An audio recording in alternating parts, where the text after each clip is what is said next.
Hello बच्चों, तो ये मेरा नीट 2025 केमिस्ट्री के सॉल्यूशंस का पार्ट 2 है।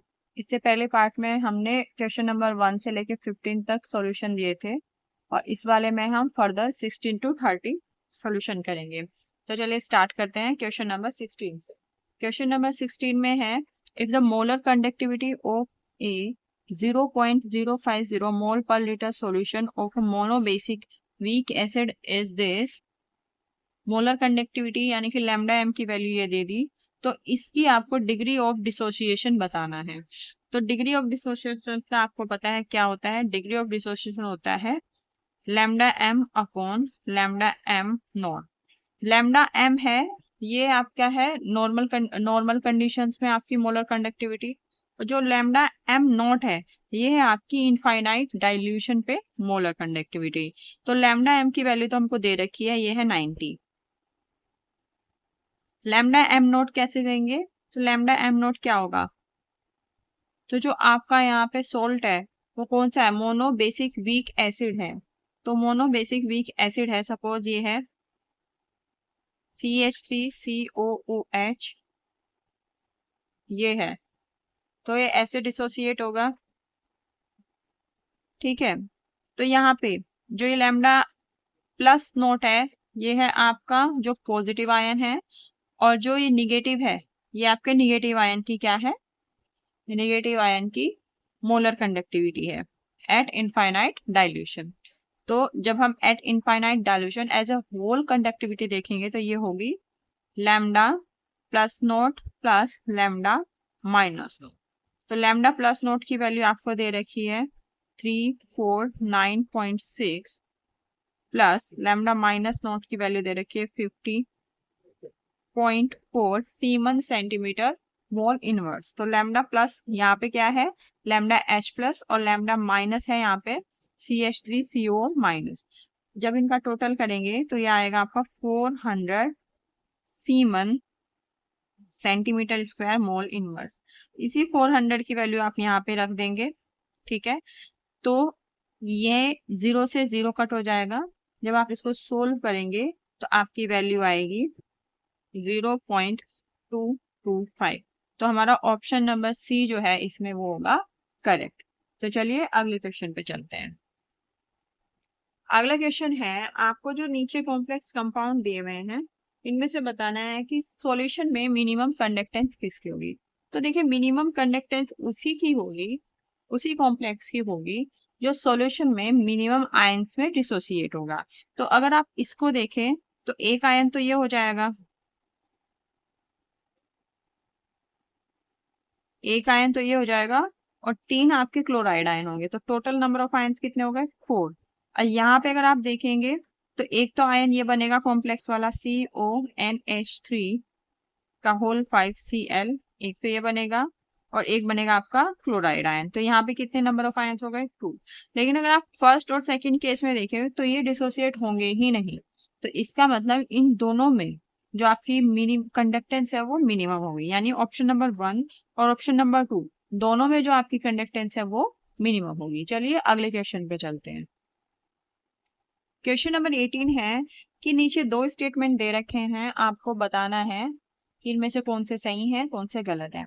पहला स्टेटमेंट है, a hypothetical diatomic molecule with bond order 0 is quite stable.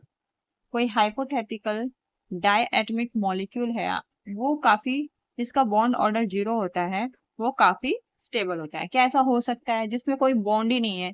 तो वो तो कभी भी स्टेबल नहीं हो सकता। तो पहला स्टेटमेंट तो बिल्कुल गलत है। दूसरा है, a bond order increases the bond length increases as bond order increases. जैसे जैसे बॉन्ड ऑर्डर इंक्रीज करेगा बॉन्ड लेंथ भी इंक्रीज करेगी। तो ये भी गलत है, क्योंकि जो बॉन्ड ऑर्डर है, जो बॉन्ड ऑर्डर है वो इनवर्सली प्रोपोर्शनल होता है बॉन्ड लेंथ के।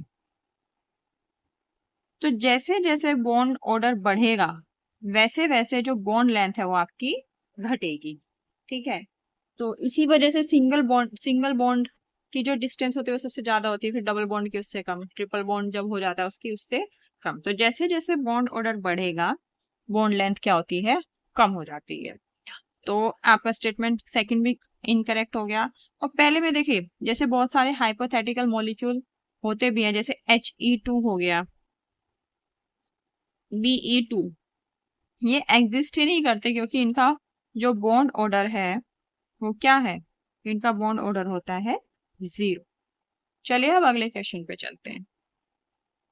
क्वेश्चन नंबर 19 में क्या करना है, आपको लिस्ट 1 को लिस्ट सेकंड से मैच करना है। पहला है आपका XeO3। आपको पता है Xe एक नोबल गैस क्या है, नोबल गैस एलिमेंट है। तो XeO3 को अगर मैं देखूं तो ऑक्सीजन आपको पता है 2 बॉन्ड बनाता है, तो इसकी जो आपकी ज्योमेट्री होगी कुछ इस तरह से होगी। इसके पास 8 इलेक्ट्रॉन्स होंगे, तो 6 इलेक्ट्रॉन तो इसने ऑक्सीजन के साथ शेयर कर लिए, 1 इलेक्ट्रॉन पेयर इसका बचेगा। ठीक है, अगर आप इसका हाइब्रिडाइजेशन देखें, हाइब्रिडाइजेशन देखने के लिए क्या करते हैं, हम लोन पेयर काउंट करते हैं और क्या काउंट करते हैं, हम सिंगल बॉन्ड काउंट करते हैं, मतलब सिग्मा बॉन्ड काउंट करते हैं। तो 1 2 3 4, ठीक है, तो इसमें टोटल 4 हो गए। तो टोटल 4 के लिए कौन सी हाइब्रिडाइजेशन होती है, ये होती है sp3 हाइब्रिडाइजेशन, sp3 हाइब्रिडाइजेशन होती है।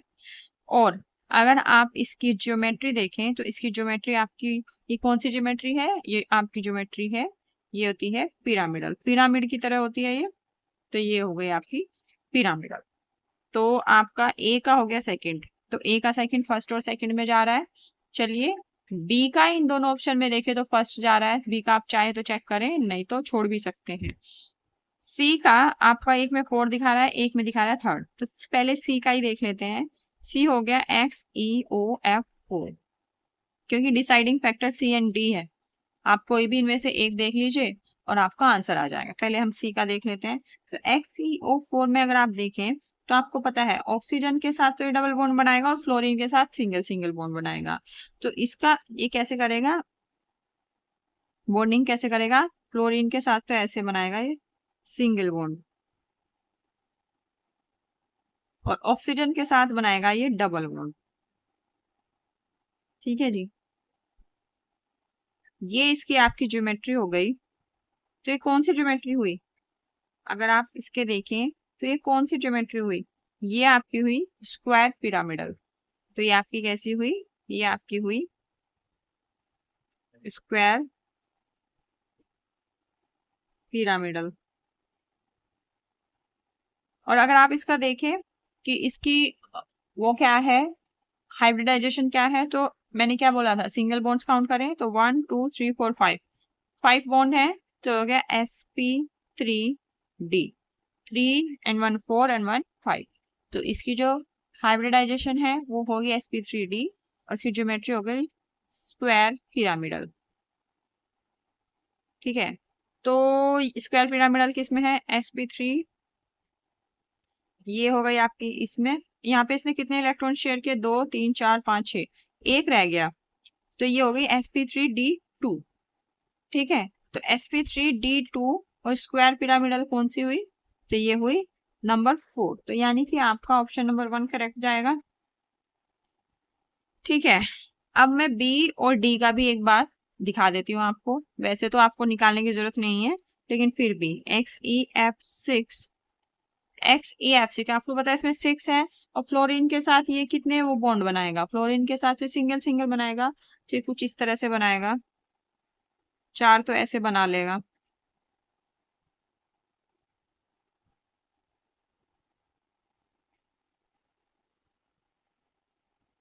और 2 ऊपर नीचे बना लेगा।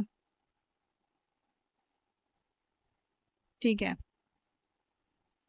तो ये कितना होगा, और एक देखिए 6 तो इसने शेयर कर दिया, एक लोन पेयर रह गया, तो लोन पेयर जो ये है ये ऊपर नीचे वालों को डिस्टर्ब कर देगा। ये जो फ्लोरीन है आपके बिल्कुल सीधे नहीं जाएंगे, थोड़े टेढ़े हो जाएंगे, ऐसे हो जाएंगे। लोन पेयर इधर है तो ये इधर की तरफ जाएंगे, ऐसे ऐसे हो जाएंगे। ठीक है, अगर लोन पेयर ना होता तो ये होता आपका ऑक्टाहेड्रल, सिंस लोन पेयर है तो इसकी जो आपकी ज्योमेट्री होगी वो होगी डिस्टॉर्टेड ऑक्टाहेड्रल। और जो इसका हाइब्रिडाइजेशन है वो कितना होगा, देखिए 6 तो आपके क्या है, 6 तो आपके हैं आपके इसमें 6 आपके हैं इसमें बॉन्ड्स, तो 6 तो ये हुए सिंगल बॉन्ड्स, और एक आपका हो गया क्या, लोन पेयर। तो ये कितनी क्या इसकी आपकी होगी sp3 4 3 4 हो गए, कितने बचे, कितने थे इसमें 6 एंड 1 7, 7 हमको देखने हैं, तो 4 बचे कितने 3, तो sp3d3 आपकी क्या हुई, ज्योमेट्री हुई। ये कौन सा आपका बन रहा है sp3d3, किसका XeF6 का, लास्ट वाले का, ये आपका बन रहा है 3 में, तो डी का बन रहा है 3, और हमारा क्या रह गया था, अब रह गया था बी ऑप्शन XeF2। XeF2 अगर आप देखें तो फ्लोरीन का तो आपको पता ही है कि फ्लोरीन के साथ तो सिंगल ही बनाएगा ये बॉन्ड, ठीक है। आपके क्या है, कितने लोन पेयर बचे, एक दो, 2 इलेक्ट्रॉन तो यहाँ शेयर किए, अब इसके कितने बच रहे हैं इलेक्ट्रॉन 6, तो 3 लोन पेयर बच रहे हैं इसके। तो ये ज्योमेट्री क्या है, सिर्फ जो आपके एटम्स हैं उनके बीच में ज्योमेट्री देखनी है, ये ज्योमेट्री आपकी क्या है, ये है आपकी लीनियर। और अगर आप इसका हाइब्रिडाइजेशन देखें तो हाइब्रिडाइजेशन क्या होगा, 1 2 3 4 5, तो ये होगा sp3d। तो आपका जो सेकंड वाला है, सेकंड का आपका जाएगा फर्स्ट। तो बिल्कुल सारे सही से मैच कर रहे हैं, ए का सेकंड, बी का फर्स्ट, सी का आपका जा रहा है फोर्थ, तो बिल्कुल सही से मैच कर गए। तो चलिए अगले क्वेश्चन पे चलते हैं।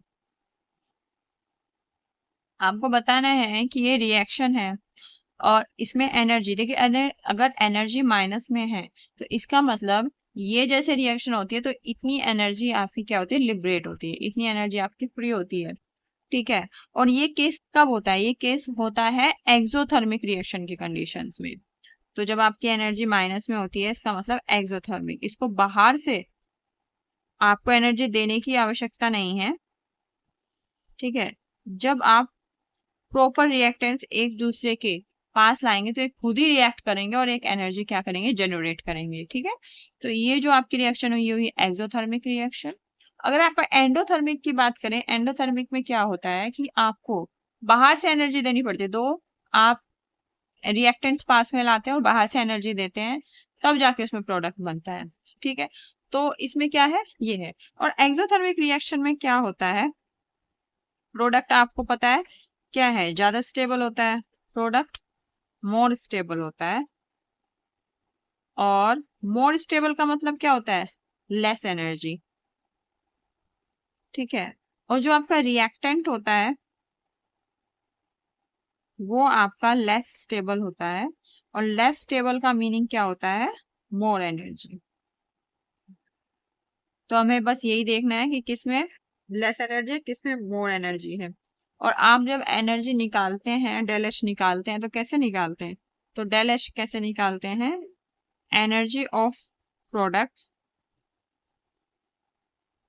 Minus energy of reactant. और सिंस अभी मैंने बताया आपको प्रोडक्ट की कम होती है, रिएक्टेंट की ज्यादा होती है, इसीलिए ये निगेटिव आती है।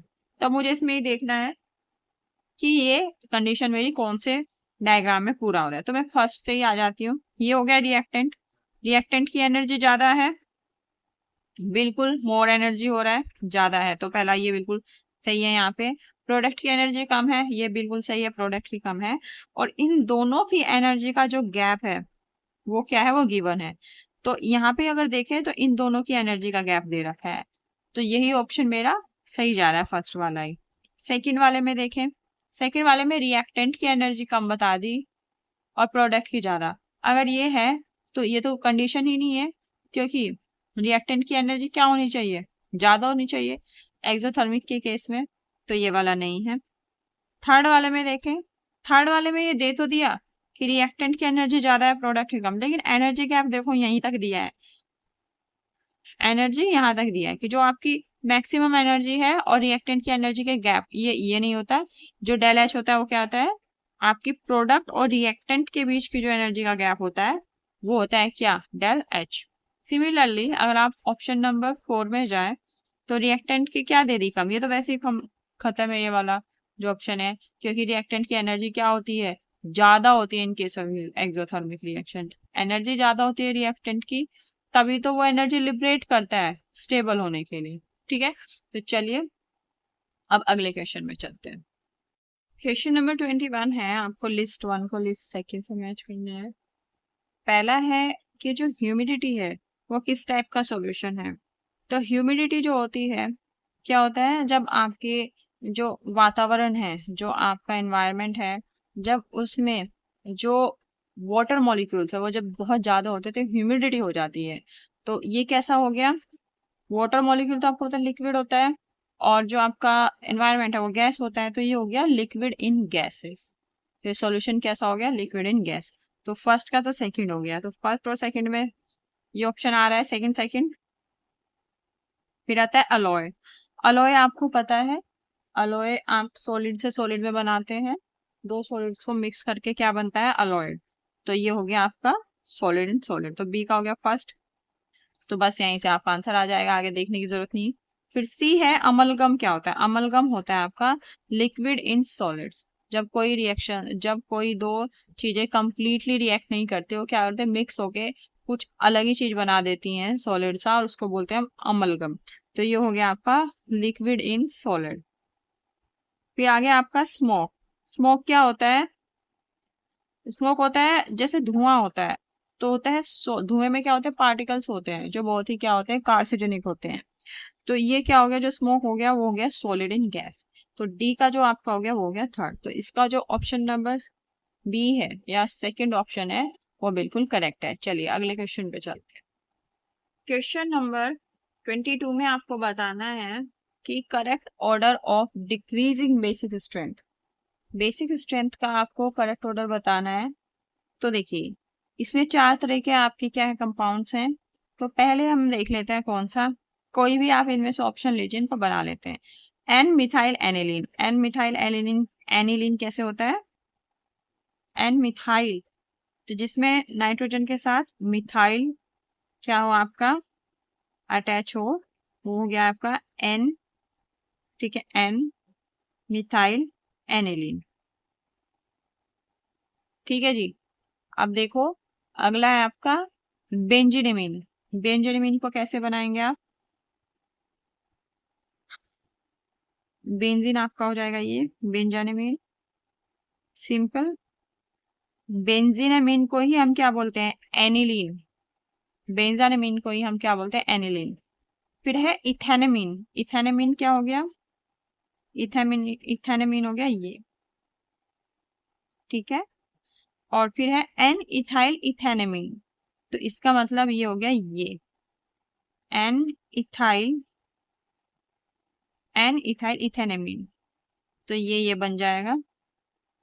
ठीक है, तो देखिए, सबसे ज्यादा बेसिक वही होगा जिसपे सबसे ज्यादा लोकलाइज्ड इलेक्ट्रॉन्स हो, और इलेक्ट्रॉन्स कहाँ लोकलाइज होंगे, जो आपके एलिफेटिक कंपाउंड होगा। ये दोनों एलिफेटिक है, और सिर्फ जो ये C2H5 ग्रुप है ये इलेक्ट्रॉन डोनेटिंग ग्रुप है, तो ये और ज्यादा इसका क्या करेगा, जो डेंसिटी है इलेक्ट्रॉन्स की और बढ़ाएगा। ठीक है, तो इसमें जो सबसे ज्यादा जो बेसिक स्ट्रेंथ होगी वो इस वाले की होगी। तो जहां पे एन इथाइल इथेनामीन सबसे पहले होगा, उसकी बेसिक स्ट्रेंथ सबसे कम होगी। देखिए ऑप्शन में कौन कौन सा, एक तो ये है option number 2 and option number 3 में ये सबसे पहले आ रहा है। इसके बाद, इसके बाद आपका ये वाला आएगा। ठीक है, जिसका नाम है आपका इथेनामीन। तो दी ठीक है, इथेनामीन में भी सही जा रहा है। ठीक है, अब इन दोनों में देखेंगे कि इन दोनों में किसका ज्यादा होगा। इन दोनों में अगर देखें तो इस वाले, देखो है तो दोनों में डीलोकलाइज, ये डीलोकलाइजेशन में पार्टिसिपेट करेंगे, इसमें भी इसमें भी। लेकिन इस वाले केस में जो आपका एन मिथाइल एनिलीन है, जो CH3 ग्रुप है, ये इलेक्ट्रॉन डोनेटिंग ग्रुप है, तो ये क्या करेगा, यहाँ पे इलेक्ट्रॉन डेंसिटी को बढ़ाएगा। यानी कि इन दोनों के केस में इस वाले की जो बेसिक स्ट्रेंथ है वो ज्यादा होगी। तो यानी कि एन मिथाइल एनिलीन की ज्यादा होगी, और उसके बाद सबसे लास्ट में आपका आ जाएगा बेंजेनिमीन, यानी जिसको हम क्या बोलते हैं, एनिलीन बोलते हैं। तो इसका ऑप्शन नंबर जो 3 है वो एकदम करेक्ट होगा। इस क्वेश्चन में है among the following choose the ones with equal number of atoms. इनमें से किस में इक्वल नंबर ऑफ एटम्स होंगे। तो देखिए, नंबर ऑफ एटम्स आप कैसे निकाल सकते हैं, नंबर ऑफ एटम्स आप निकाल सकते हैं, नंबर ऑफ एटम्स के लिए आपको पता होना चाहिए atomicity, atomicity. Into number of moles और इंटू Na क्या है आपका एवोगैड्रो नंबर, ठीक है, यानी कि नंबर ऑफ स्पीशीज। तो चलिए सबसे फर्स्ट केस में चलते हैं, ऑप्शन नंबर ए में। इसमें है 212 ग्राम ऑफ Na2CO3। तो नंबर ऑफ मोल्स कैसे निकालते हैं हम? नंबर ऑफ मोल्स हम निकालते हैं, पहले ए के ऑप्शन में देखते हैं, mass in gram divided by molar mass. तो इसका मास है 212, मोलर मास है 106, ठीक है, ये तो नंबर ऑफ मोल आ गए। अब इसमें एटोमिसिटी कितनी है, कितने नंबर ऑफ एटम्स इन्वॉल्व हैं? तो 2 तो आपके सोडियम के हैं, 1 कार्बन और 3 आपके ऑक्सीजन। तो टोटल कितने हुए? 3 4 5 6, टोटल हो गए आपके 6 इंटू Na, ठीक है। तो जब आप इसको सोल्व करेंगे आपकी वैल्यू आएगी 12 Na। ए के केस में आपकी आएगी 12 Na, ठीक है। अब ऑप्शन नंबर बी में चलते हैं। ऑप्शन नंबर बी के लिए आपको सिंपल वही करना है, ठीक है। पहले एटोमिसिटी निकाल लेते हैं, 2 and 1 3, 3 into number of moles क्या हो गया 248 डिवाइड बाय 62 इंटू Na। जब आप इसको सोल्व करेंगे तो इसकी वैल्यू भी 12 Na आएगी। अब आप चले ऑप्शन नंबर सी में। सी में इसकी भी 12 Na आएगी, यानी ए बी में तो बिल्कुल इक्वल है, ए और बी में इक्वल है। ऑप्शन नंबर सी में अगर आप निकालेंगे तो इसकी एटोमिसिटी कितनी हुई 3 1 2 3 इंटू नंबर ऑफ मोल्स हो गए यहाँ पे 240 डिवाइड बाय 40 इंटू Na। जब आप इसको सोल्व करेंगे तो ये आपका आएगा 18 Na। ये आपका क्या आएगा 18 Na। ऑप्शन नंबर डी में अगर आप चलेंगे, ऑप्शन नंबर डी में 12 ग्राम ऑफ H2, तो एटोमिसिटी कितनी है इसकी 2 into number of moles 12 by 18 into Na। तो ये भी क्या आएगा आपका 12 Na। ये भी क्या आएगा, एटोमिसिटी इसकी है 2 इंटू 12 और H2 का जो मोलर मास है वो होता है 2, तो ये आएगा 12 Na, ठीक है। ऑप्शन नंबर ई में चलेंगे तो ये आपका आ जाएगा इसमें एटोमिसिटी है आपकी 3, 2 and 1 3 इंटू 220 और CO2 का जो मास है वो है 44 इंटू Na, ये आपका आएगा 15 Na। तो इसकी वैल्यू आई आपकी 12 Na और इसकी वैल्यू आई आपकी 15 Na। तो किस किस की इक्वल है देखिए, ऑप्शन नंबर ए और B and option number D. तो ये होगा ABD, तो यानी कि आपका ऑप्शन नंबर जो 2 है वो एकदम correct. Question number 24, match list 1 with list 2। List 1 में क्या है, name of vitamin, and list 2 में है इनसे जो डेफिशिएंसी डिजीज होती है विटामिन की डेफिशिएंसी से। तो विटामिन B12 से क्या होता है, विटामिन B12 से होता है पर्नीशियस एनीमिया। पर्नीशियस एनीमिया क्या होता है, इसमें आपका जो स्टमक की लाइनिंग होती है वो वीक हो जाती है। अब आता है विटामिन डी। विटामिन डी से आपको पता है क्या होता है, रिकेट्स होता है। रिकेट्स में क्या होता है, जो आपकी बोन्स है वो क्या हो जाती हैं, वीक हो जाती हैं। विटामिन बी टू की कमी से काइलोसिस होता है। विटामिन B2 की कमी से क्या होता है, काइलोसिस। इसका जो प्रोनाउंसिएशन है वो होता है काइलोसिस। इसकी कमी से क्या होता है, काइलोसिस।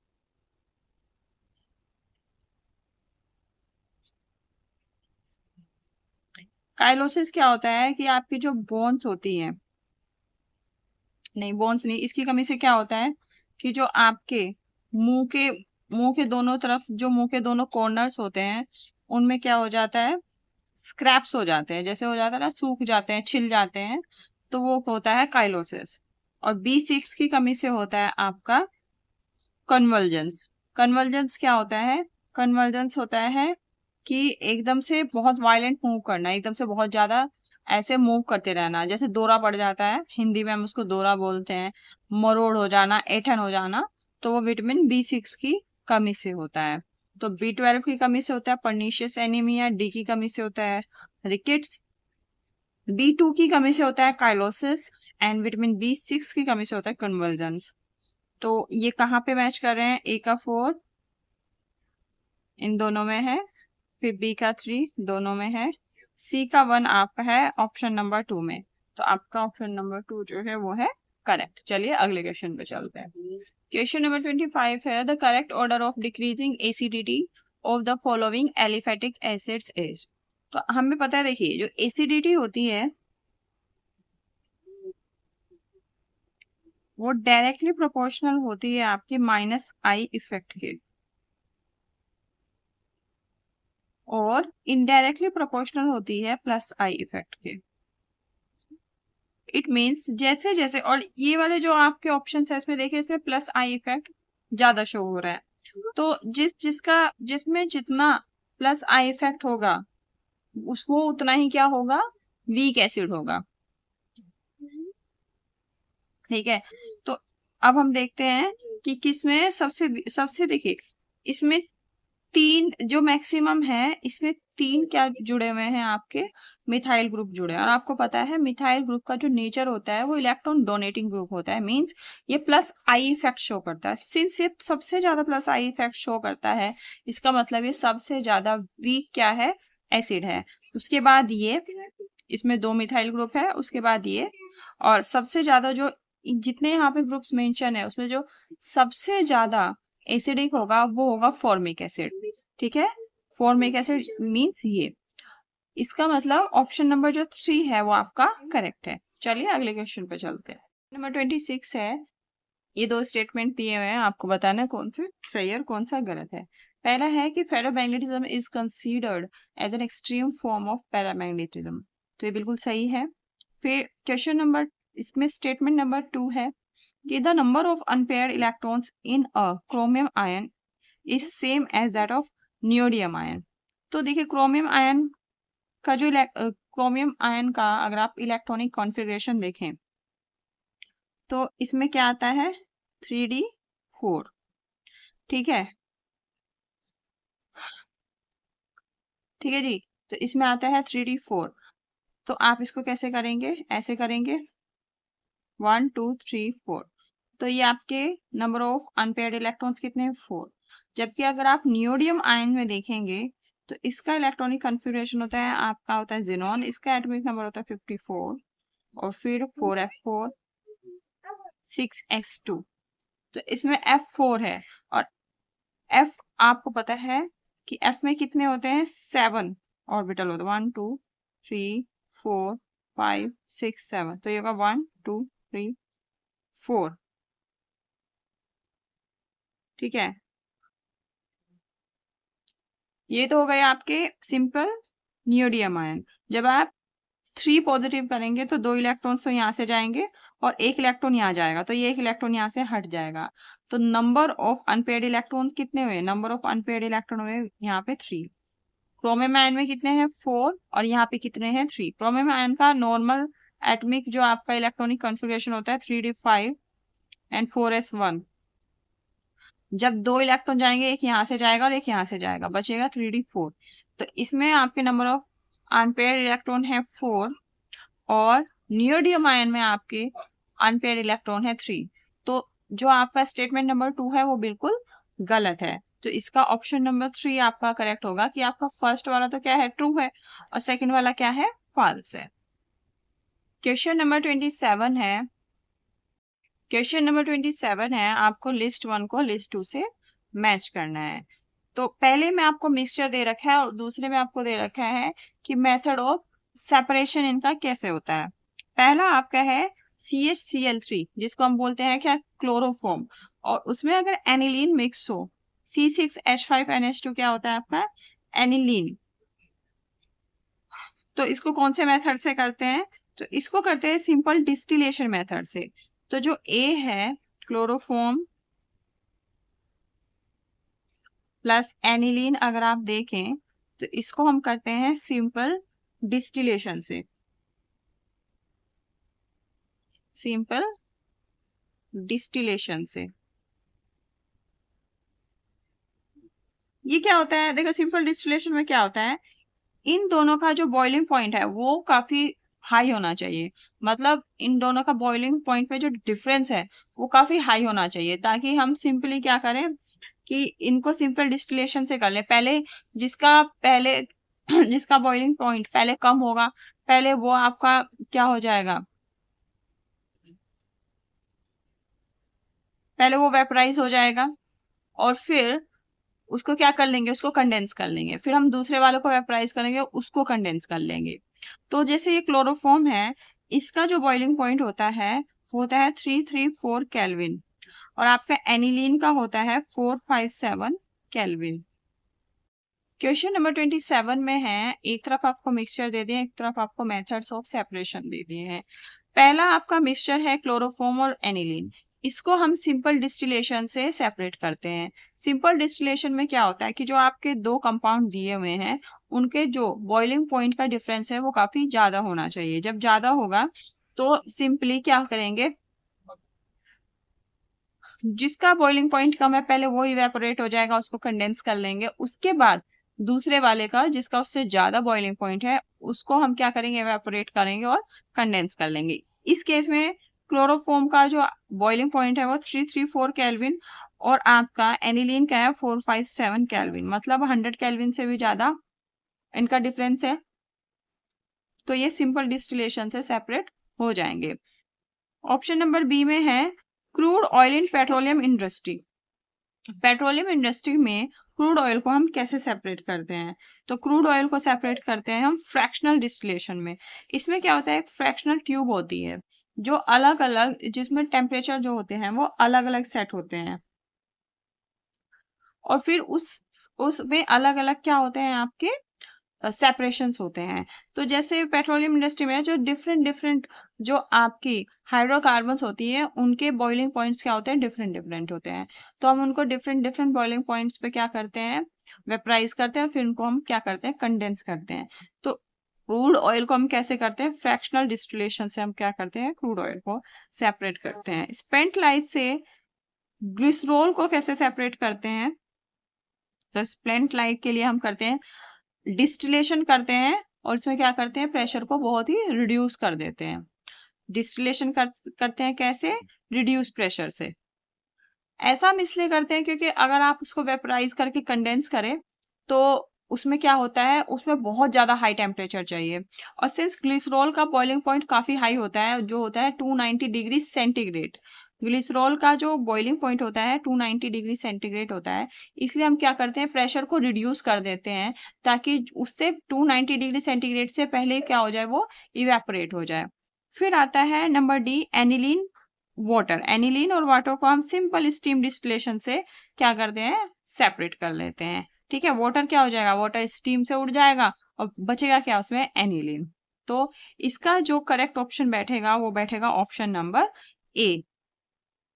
ठीक है जी, चलिए अगले क्वेश्चन पे चलते हैं। क्वेश्चन नंबर 28 है, एक रिएक्शन दी हुई है, इसमें बताया है कि बैकवर्ड रिएक्शन यानी कि जो 2b से a बन रहा है उसका रेट कांस्टेंट ज्यादा है than forward reaction. Forward reaction मतलब जो a से 2b बन रहा है, तो और कितने फैक्टर से ज्यादा है, 2500 फैक्टर से ज्यादा है। तो बैकवर्ड का जो है रेट कांस्टेंट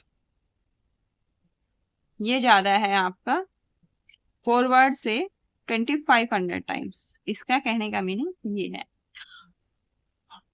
फिर इसने बोला है तो हमें क्या बताना है,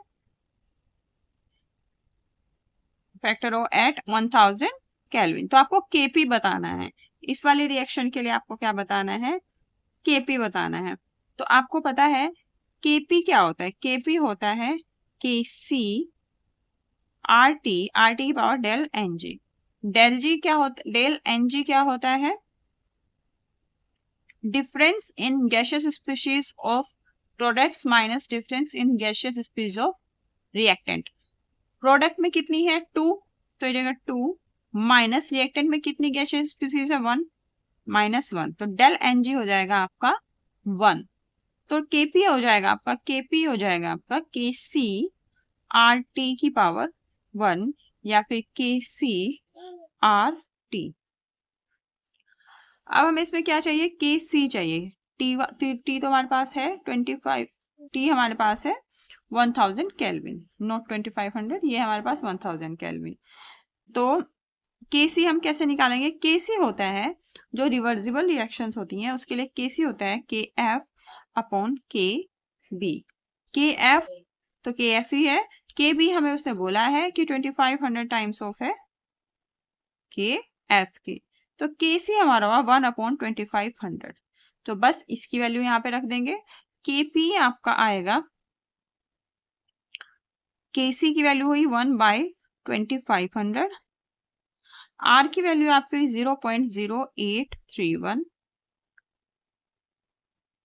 ये ऐसे क्यों रखिएगा कि हमें गिवन है इसमें, ठीक है। और टेम्परेचर की वैल्यू हमारी है 1000। जब हम इसको सोल्व करेंगे इसकी वैल्यू आएगी आपकी 0.033, ठीक है। तो ये कौन सा ऑप्शन जा रहा है, ये ऑप्शन जा रहा है ऑप्शन नंबर सी। दो स्टेटमेंट दिए हुए नीचे, आपको बताना है कौन से करेक्ट है कौन से इनकरेक्ट है। पहला है benzene diazonium salt is prepared by the reaction of aniline with nitrous acid at 273 to 278 Kelvin. It decomposes easily in dry state. तो ये बिल्कुल सही स्टेटमेंट है। ये कैसे बनता है बेंजीन डाइअज़ोनियम सॉल्ट, ये बनता है, ये हो गया आपका एनिलीन और नाइट्रस एसिड क्या होता है HNO2, और 273 केल्विन से लेके 278 केल्विन तक टेम्परेचर आपका हो सकता है, और आपका बन जाता है बेंजीन डाइअज़ोनियम सॉल्ट, जिसका फॉर्मूला होता है ये, ठीक है। फिर यानी कि स्टेटमेंट 1 करेक्ट है। स्टेटमेंट 2 कहता है इंजर्शन of iodine into the benzene ring is difficult. अगर आप सिंपली बेंजीन है उसकी रिएक्शन I2 से कराएं तो सिंपली ये रिएक्शन नहीं होती ऐसे, ठीक है। लेकिन अगर आप आयोडोबेंजीन बनाना चाहते हो तो आपको क्या करेंगे, आप क्या कर सकते हो, बेंजीन डाइअज़ोनियम सोल्ट की रिएक्शन किससे करा देते हैं Ki से, तो आपका क्या बन जाता है आयोडोबेंजीन। तो इसकी अगर रिएक्शन मैं Ki से करा दूं तो क्या हो जाएगा, ये बन जाएगा यहाँ पे आयोडीन, ठीक है। क्योंकि डाइअज़ोनियम सोल्ट में जो ये N2 जो यहाँ से लिबरेट होगी ये बहुत अच्छा लिविंग ग्रुप है, तो जो I- है इसको बहुत इजीली यहाँ से क्या कर देता है, सब्स्टिट्यूट कर देता है और खुद क्या आ जाता है यहाँ पे आयोडीन आ जाता है। तो जो आपका स्टेटमेंट 2 है वो भी एकदम करेक्ट है, यानी कि ऑप्शन नंबर 1 जो है बिल्कुल करेक्ट है। दोनों जो आपके स्टेटमेंट्स है दोनों करेक्ट है।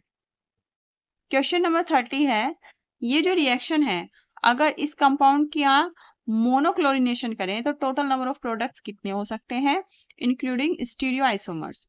तो पहले ये है कि इसका मोनोक्लोरिनेशन करना है, तो सबसे पहले क्या होता है हम सिंपली यहाँ पे क्या करेंगे, आपका यहाँ पे क्लोरीन ऐड करेंगे, ठीक है नंबर से। तो अगर मैं यहाँ पे क्लोरीन ऐड करती हूँ तो क्या बनता है, आपका प्रोडक्ट बनता है ये,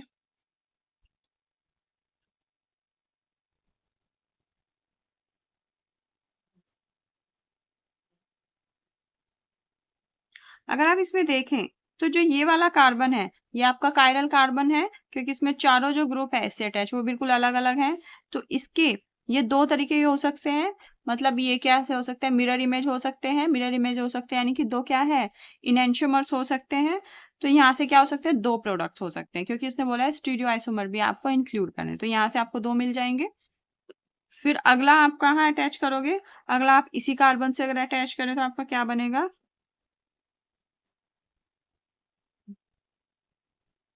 ये प्रोडक्ट बनेगा, ठीक है। तो ये तो सिर्फ एक बनेगा क्योंकि इसमें कोई भी कायरल कार्बन नहीं है। फिर अगला यहाँ पे अटैच कर लिया, यहाँ पे कर लिया, अब CH2 पे करके देखते हैं। CH2 पे अगर आप अटैच करोगे तो क्या बनेगा, ये यहाँ Cl। तो अब देखिए एक कायरल कार्बन यहाँ पे मिल गया तो इसके प्रोडक्ट्स होंगे, नंबर ऑफ प्रोडक्ट्स कितने होंगे 2, ठीक है।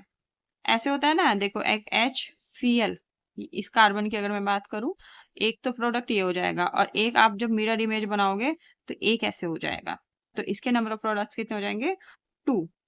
फिर हमने यहाँ कर लिया, लास्ट वाले पे अगर हम देखें तो लास्ट वाले का अगर मैं देखूं तो हमारा क्या बनेगा, CH2Cl, इसमें कोई भी कायरल कार्बन नहीं है तो 1 बनेगा। अब इनको टोटल कर लो, कितना टोटल होगा? टोटल होगा 2 3 4 5 6, तो टोटल कितने होंगे? 6। तो टोटल आपके 6 प्रोडक्ट्स बनेंगे।